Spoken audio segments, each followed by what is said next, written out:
What's up everybody, it's Mikey with Padbangers.com, and today we're checking out the Arturia Audiofuse. It was announced over a year ago, I think it was at NAMM. So now it's available and I'm definitely interested if it was worth the wait. So let's check it out. We're going to unbox it, we're going to check out the features and the connectivity, and then we hook it up to the computer and check latency and audio quality. Let's do this!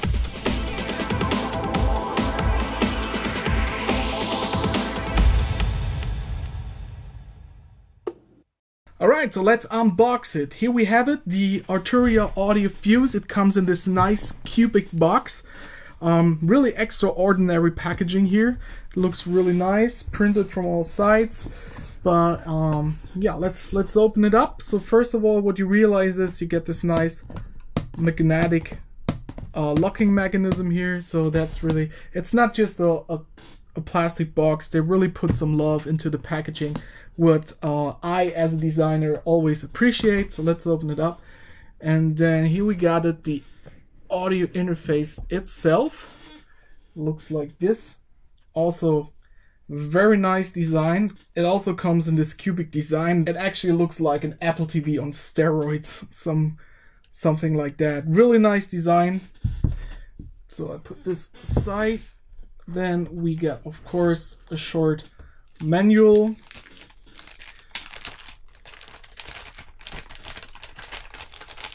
And this comes in multiple languages. Then we get a little plastic card with the serial number and the unlock code. Very nice. And then we got another sheet of paper, and this is the Discrete Pro Achievement Certificate. When you look at this, it's a little chart of the frequency response curve of the preamps in this interface, and you also get the exact numbers what they measured. So they actually measured each input of the interface individually. You see your serial number, you get both results for the mic inputs, mic input 1 and 2 on the front, with the noise floor, the frequency response curve, and the gain range for both settings. So not that the interface would be better with these numbers, but it's really nice to have what your hardware is capable of and what the exact numbers are. So that's really nice. Let's put this back in the packaging so we don't lose anything. All right. What else is in there? So we have to put out this little spacer here, and we have, of course, a power supply with international connections, so you can use it all around the globe. We got two mini jack to MIDI adapters. You probably know these from the BeatStep Pro already. And we got a USB cord. We will hook it up later to the computer and see how it performs in the DAW and how low the latency is. But first, let's have a look on the interface itself. Here we have it, the hardware itself, the Arturia Audiofuse. Really nice design, really extraordinary design. I didn't see a similar design before. It's really cool. It comes with this lid that secures the top section of the interface, which is a full monitor controller, which is included in the interface. It's really compact, really nice design. It comes with this leather around the lid here. This is actually available in different colors, which makes it also really interesting. So for me as a design guy, I think that's a really nice job. So let's turn off the lid here and see what's underneath. And here we have it. It's a full monitoring section for the interface. There's actually no additional software needed to set up channels, inputs and outputs on the interface. It's all included on the interface. But let's talk about in and outputs first before we go to the monitoring section. Let's start on the front. Here we have two combined 1/4-inch jack XLR inputs. These accept mic or line level. We got two headphone outputs, which can either be 1/4-inch jack or mini jack. So if you on the go and you don't have your studio headphones with you, you can use your iPhone headphones or whatever is around, and you don't need any adapters, so that's really cool. Let's have a look on the back, and we see much more connectivity. Let's start on the top left. There's a Kensington lock. Next to it, we got the mini jack inputs for the MIDI adapters. So all you have to do is plug these in, and you have a standard 5-DIN MIDI connection for your external gear. There's a word clock and SPDIF in and output. So if you like to sample internally from your computer, what I do is I just route the output to the input of the SPDIF, and then you have a loopback function, because I didn't see another way to realize this from the interface, but that way you can always do it. We got ADAT in and out. So if you have external gear like the Behringer ADA 8200 or the Focusrite Mic Pre, you can connect these to the interface, and you can add 8 analog inputs additionally to the interface. Really, really nice. Then on the bottom left, we have a 3-port USB hub, which I think is a great idea, because that way you don't lose any USB ports from your computer when you're hooking up the interface to your computer. Always, USB ports are really rare these days. If you know modern Mac hardware, these are very rare, so every additional USB port comes in handy. Next to USB hub, we got a USB connection to the computer, and we got the input for the power supply. Then we got a phono input with ground, so we can connect a turntable without the need of a mixer for sampling. That's really, really cool. We also got stereo insert for external effects devices, also really nice. Then we got 2 additional inputs for line signal, and we got 2 outputs for 2 pairs of stereo speakers. All right, let's check out the command center here on top of the Audiofuse. This is actually a full monitor controller where you can set levels for in and output. You can route the audio to different speakers, and you can take all your settings for the in and output settings. So on the top left, you have a power button, really important, of course, so you can turn it on. On the top right is a setting to blend between the direct input sound and the sound that's coming from your computer via USB. Really important if you want to record vocals and you play back music from your computer. That way you can adjust the loudness of the computer signal that goes into the headphones or into the output channel. We got this large aluminum knob for controlling the volume, really, really nice. Everything feels also really good. Also the buttons here, very clicky. Quality is really, really good here. We got input channel 1 and 2 settings, and what's really nice is depending on what you put into the inputs, it automatically detects if you have a mic or a line signal. Actually, let me plug in one of the synths here so you see what I mean. So you plug this in, and you see this is line signal now. If it would be mic powered, we could turn on phantom power. We can phase invert. We can choose a pad setting, so it will get, for very high signals, we can lower the volume, or we can set this to instrument input, and then you get a high Z input for guitars, basses, and whatever you have, so you can record them directly without the need of an amplifier. Also, there's a gain knob here for input 1 and 2. So really, really cool. In the center below the output level, there's the actual speaker controller. So you can decide if you want channel 1 or 2 that goes to the main mix, or both of them. You can turn the signal to mono. You can dim the sound instead of mute it, so it just gets a little bit lower in volume, or you can mute it completely, and then you can switch between speaker set A and speaker set B very, very quickly, all from this little surface here. It gives you a lot of flexibility, and you can instantly switch speakers and check your mix on different speaker sets, so really, really handy. Below that, there's the phone section, and also here you can set the Q to 1, 2, or both for both headphone outputs independently.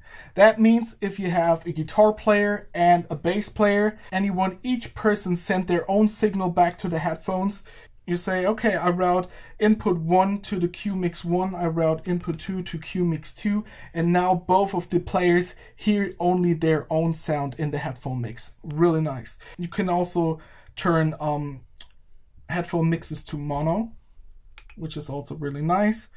And what's really cool here, there's an integrated talkback microphone. So if you hold that down and you talk, there's an actual microphone in the unit, so you can talk to the people, their volume in the headphones get lowered, and you can give them directions and stuff like that. Okay, with these things said, there's only one thing I have to mention that's absolutely not working for me, and that's the LED lit buttons here. Because you barely can't read them. I mean, there are not a lot of buttons here, so you look at it and you already have remembered what, which button is what, but they're absolutely not readable when you're in a room full of daylight. They're not readable. You have to look from the bird's view, like this camera now. You have to look on the interface, and then you barely can read it, but as soon as you tilt your head a little bit, all the buttons become just black and you can't read anything of it. So LED lit buttons are a nice idea, but in this case it's actually not working at all. But again, there are only a few buttons. You actually immediately memorize what these buttons do, and actually most of the buttons are mirrored anyway, so you only have to remember like 5 or 6 buttons.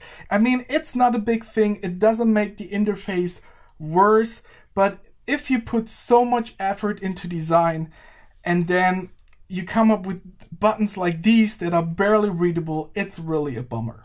So yeah, just my opinion. But again, what really matters is the sound, and that's what we're gonna check out next. So I'm gonna hook it up to the computer, I'm gonna hook up my speakers, hook up my synth to it, fire up Ableton, and we will check the latency and if these Discrete Pro preamps really have such a low noise floor. We will check it out. Alright, so now everything is connected. I connected the speakers on the back and I connected the Moog Sub 37 on the front. I also connected USB, and at least on the Mac there's no driver installation. You just plug it in and it's right there available with all the different inputs. And now the really interesting moment, how good is the latency here? So we go to the options, and as you can see, I chose Audiofuse 8 in and out. We're at 48 kilohertz with a buffer size of 128 samples, and our input latency is 5.92 milliseconds.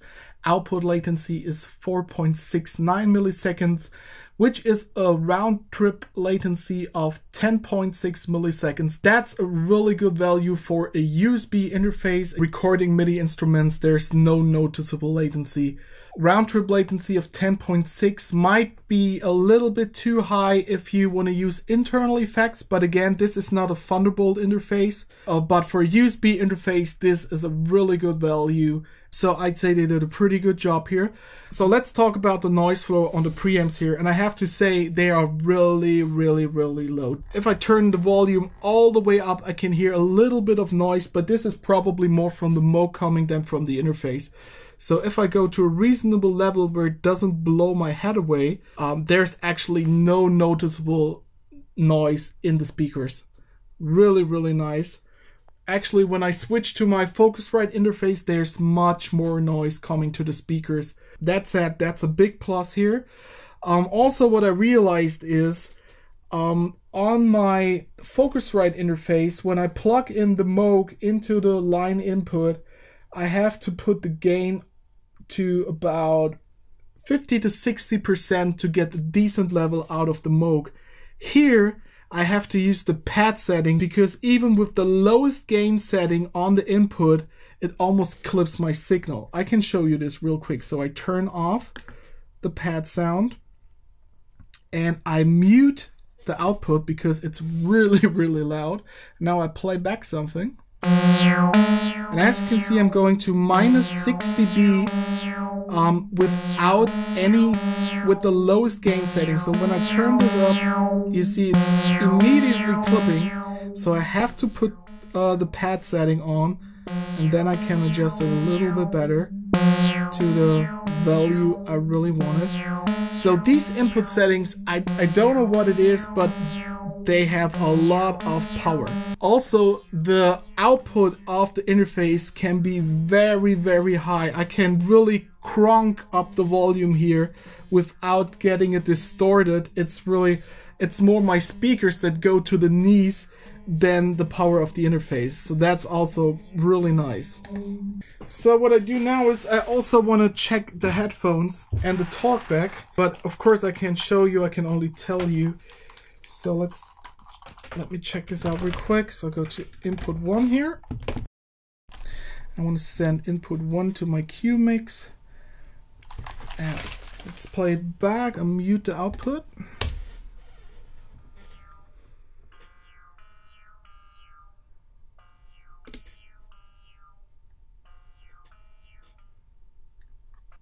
Check 1 2 1 2 with the talkback mic.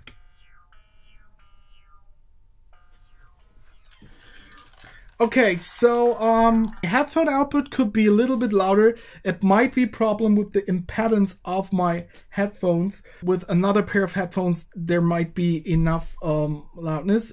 Now with these speakers here, these are the Sony MDR V700 DJ headphones, not typical studio headphones. But anyway, with the right pair of headphones, I think it shouldn't be a problem. Now the talkback mic, it definitely works. Of course, it's not a recording microphone in there, so it's a little bit of noise, but you can understand the person talking and giving you directions. So absolutely fine, and a really nice addition, so people don't have to turn off their headphones or you have to yell around the place if you record. You just hold the talkback button and you talk to the people and everything's fine. Alright, so here's my verdict on the Arturia Audiofuse, their first audio interface ever made. I'm really impressed. I'm impressed by the quality of this thing. I'm impressed by the size and connectivity. It's really, look, it fits in my hand and you can connect so much stuff. That's really impressive. So it's super compact. You get a lot of inputs. You get a USB hub. You get outputs for 2 pairs of speakers, you get a monitor controller, and you can control everything from the top of this thing. There's no software needed, no switching around windows, everything is right there. Plus you get 2 different headphone outputs that are independently monitorable. So you have 2 Q mixes you can send out to the headphones, plus you have a talkback mic, which is not essential but very nice to have. Quality is fine, the knobs feel good, the buttons are clicky. Now the only con I have here is a little design flaw, and this is the LED lit buttons. They are barely readable in a brighter environment. Maybe if you're only working in the dark, that's good. But on the other side, there are only a few buttons to memorize, so after one day you already know what button to press without looking at it. Also, the audio quality is excellent. There's really, it's not only marketing blah blah with the Discreet Pro. The noise floor here is really better than on my Focusrite. The Focusrite is still very good, but this one here, actually, I didn't hear any noise at all in the speakers. So that's really, really nice. Yeah, what else can I say? Design wise, I think it's really cool. It comes with this it comes with this lid that protects everything when you're on the go and makes it that little cube. It looks really nice. It comes in fancy colors. I like this combination here with black and white a lot. I think that's really cool.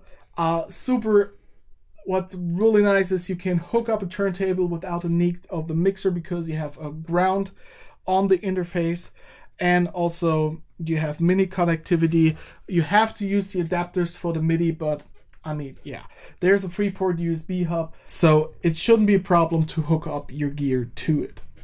And latency, of course, is really good. 5.6 milliseconds input and a round trip latency of about 11 milliseconds. That's a good value for a USB interface. You can definitely work with this thing in a studio environment. So I think for their first audio interface, they did a really good job, and looking forward to the future, and I'm really excited what will come next from Arturia. Lately, they impress me more and more. That's why you find so many reviews here on my channel of them. So yeah, that's it for this time. I hope you guys enjoyed the episode. If so, please subscribe to the channel, give the video a thumb up, share it with your friends. Shoot me some comments. What are your thoughts on the Arturia Audiofuse? I'm really interested in what you're thinking about this. Come over to facebook.com/Padbangers or follow us on Twitter or Instagram. It's @Padbangers. That's it for this time. I hope to see you guys next time. Mike, Padbangers.com. Peace out.